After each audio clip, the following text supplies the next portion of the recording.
வாழ வேண்டும் கர்த்தர் சித்தம் அல்ல. ஒவ்வொரு மனிதனுடைய வாழ்க்கையை மாற்றுவதற்காக கர்த்தர் இயேசு உலகத்தில் வந்தார் என்று பார்க்கிறோம். ஏனென்றால் நாம் வாழ்கின்ற உலகம் மிக பயங்கரமான உலகத்தில் வாழ்ந்து கொண்டிருக்கிறோம். நாளை என்ன நடக்கும் என்பது யாருக்கு தெரியாமல் வாழ்ந்து கொண்டிருக்கிறோம். ஆகியதால் எபேசியர் 5:14 சொல்லப்படுகிறது, இந்த நாட்கள் பொல்லாதவைய நாள். இந்த காலத்தை பிரயோஜனப்படுத்திக் கொள்ளும் போது காலத்தை பிரயோஜனப்படுத்திக் கொள்ளுங்கள். ஆமென். ஆமென். நாட்கள் பொல்லாதவையானபடினாலே காலத்தை பிரயோஜனப்படுத்திக் கொள்ளுங்கள். காலத்தை பிரயோஜனப்படுத்திக் கொள்ளுங்கள். ஆமா, எப்படி பிரயோஜனப்படுத்திக் கொள்ள முடியும் என்றால், ஆமென், இயேசு நல்லவராகவே இருக்கிறார். ஆமென்.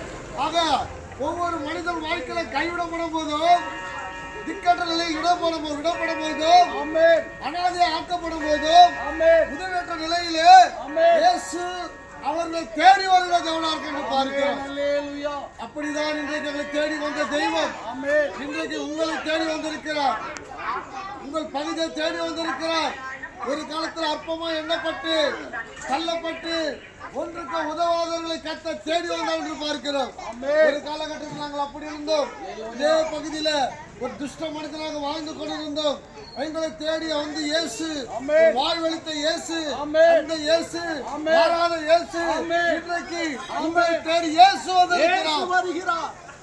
என்னோட வாழ்க்கையில மாற்றமே ஏற்படாதா, இவைகளை விடுதலை ஆக்க முடியாதா, கண்ணீர் துடைக்கப்படாதா என்று சொல்லி கலங்கி கொண்டிருக்கிற சகோதரனே, சகோதரியே, இயேசு அழைக்கிறார். இந்த கட்ட பழக்கத்திலிருந்து விடுதலாக்க முடியல, இந்த கடன் பாரத்தில் விடுதலாக்க முடியல, என்னுடைய மன பாரத்தில் விடுதலாக்க முடியல, என்னுடைய கஷ்டத்தில் விடுதலாக்க முடியல, கலங்கி கொண்டிருக்கிறாயா? கவலைப்படாத. வசனம் சொல்லப்படுகிறது, சத்தியத்தை அறிங்கள், சத்தியம் விடுதலையாக்கும். குமாரனாக இயேசு விடுதலையாக்க மெய்யாக விடுதலையாவீர்கள். இயேசு உலகத்தில் வந்த நோக்கமே இழந்து போனதை தேடுவோமே, ரட்சிக்குவோமே.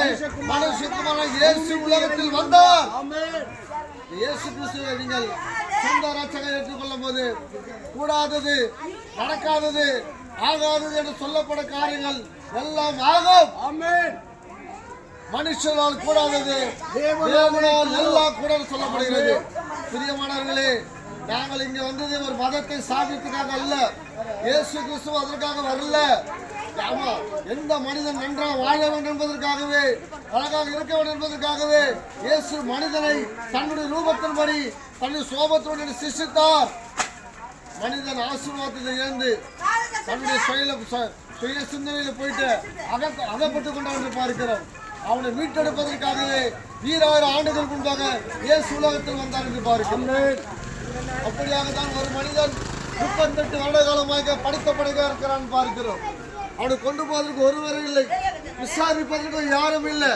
அவனுடைய சொந்த பந்தம் இருக்கலாம், உறவுகள் இருந்திருக்கலாம், எல்லாராலும் கைவிடப்பட்ட நிலை இருக்கும் போது எனக்கு கொடுமை இருக்கு, உதவி செய்ய யாரும் இல்லையான்னு கேட்டுக்கொண்டிருக்கும் போது இயேசு அவனுக்காக உலகத்தில் வந்து அவனை தேடி வந்து அவன் சுகத்தை கொடுத்து பலத்தை கொடுத்து வாழ வைத்தார் என்று பார்க்கிறோம். இந்த தெய்வம் எப்படிப்பட்டவர் என்று பார்க்கும்போது மனிதர்களை தேடி வருகிற தெய்வம். மனிதனை தேடி வந்து இயேசு இன்றைக்கு உன்னை தேடி வந்திருக்கிறார். இழந்து போனதை தேடுகவே, ரட்சிக்கவே, மனுஷங்க இயேசு உலகத்தில் வந்தார் பார்க்கிறோம். இந்த இயேசு கிறிஸ்துவை நீங்க சொந்த ராட்சம் ஏற்றுக்கொண்ட போது நீங்க இருக்கிற வண்ணமாக இருக்கலாம், எப்படி வேணும் அப்படியே இருக்கலாம். ஆனா கத்தை கேட்கிற இருந்தமா உன் இருதயத்தை மாத்திரம் கேட்கிற, உன் பொண்ணை கேட்கல, உன் பொருளை கேட்கல, ஆசிரியர் கேட்கல, அந்தஸ்தை கேட்கல, உன் வாழ்க்கையை மாற்றுவதற்காக இயேசு வந்திருக்காங்க பார்க்கிறோம். இந்த இயேசு கிறிஸ்து அறிந்து கொள்ளுங்கள், தெரிந்து கொள்ளுங்கள். கர்த்தர் சொல்கிறார், இதோ நான் வாசல்படியிருந்து கதவை தட்டி கொண்டிருக்கிறேன். ஒருவர் சத்தத்தை கேட்டு கதவை திறப்பான் என்றால் நான் அவனோடு வந்து அவனை பிரவேசித்து அவனோடு போஜனம் செய்ய கர்த்தர் சொல்லியிருக்கிறார். ஆக இயேசு கிறிஸ்துவானவர் நம்மை தேடி வந்திருக்கிறார். பிரியமான சகோதரனே, சகோதரனே, இயேசு உங்களை தேடி வந்திருக்கிறார். இன்றைக்கு வாழ்க்கைக்காக நன்மை பெற வேண்டும் அங்கெங்க ஓடிக்கொண்டிருக்கிற சகோதர சகோதரியே, இயேசுவை தேடி வந்திருக்கிறார். உன்னை இருளை வெளிச்சமாக்குவதற்காக, உன்னை பொல்லாத தீய பழக்கத்தை விடுதலாக்குவதற்காக, உன் குடும்பத்தில் சமாதானத்துக்காகவே இயேசு வந்திருக்கிறார் பார்க்கிறோம். இந்த இயேசு கிறிஸ்து தெரிந்து கொள்ளுங்கள், அறிந்து கொள்ளுங்கள். இது போன்ற வேதக புத்தகத்தை எடுத்து செல்கிற சபைக்கு செல்லுங்கள். கர்த்தர் உங்களை வழிநடத்துவார், உங்கள் குறைகளை நிறைவாக்குவார், எல்லா தேவைகளோடும் எல்லா வித காவலோடும் குடும்பத்தை பாதுகாத்துக் கொள்வார்.